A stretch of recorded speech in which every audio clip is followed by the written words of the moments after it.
And for more on this, Steve Mort is at the Fort Lauderdale airport for us now. Steve, the FBI and Sheriff held a news conference in the last hour. What's the latest on the investigation?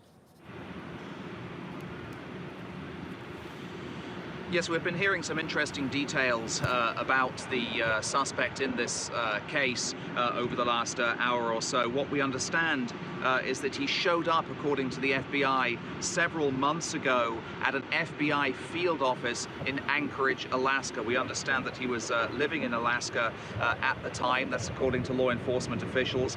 He was interviewed at that FBI field office where he said he was hearing voices in his head. And those voices, according to the FBI, were telling him to join Daesh and watch Daesh videos. And that is something that they're going to be questioning him about over the coming hours and days, about exactly what his motive might have been in this attack. Authorities are saying it's too early to say definitively whether terrorism was in his mind when he carried out this attack, but certainly it appears that Escobar Santiago was mentally ill. His brother had said earlier in the day that he had been suffering from mental illness, that he'd been seeking psychological help over the last few months, particularly on the advice of the FBI.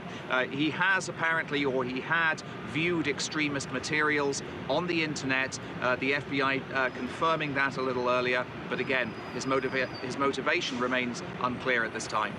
Steve, you're standing outside the airport, I can see there. What's the atmosphere like there now after the attack?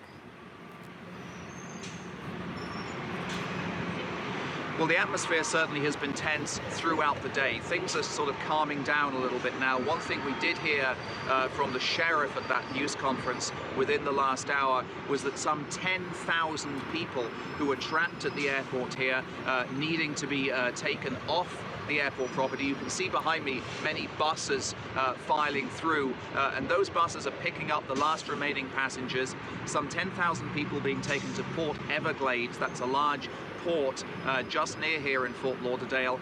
That's a kind of a staging area, if you like, where people are being given something to eat. They're being found accommodation for the night, and officials are helping them sort of plan their onward journey. What we understand was that in the next few hours or so, around 5 o'clock in the morning local time here, officials are aiming to have this airport reopened again. That will be quite a logistical feat if they manage to pull that off, but we are expecting flights to resume. There's obviously going to be a huge backlog of flights over the coming day. Many people were stuck on the tarmac here behind me for many hours after this airport was put on lockdown in the middle of the day today here. A lot of passengers had to spend a lot of time on those planes and stuck in departure areas, so it's going to take a long time for officials to really get the schedule back on track here in Fort Lauderdale. And it is a busy airport. Okay, we'll leave it there for the time being. Thank you, Steve. Steve Mort at Fort Lauderdale for us there.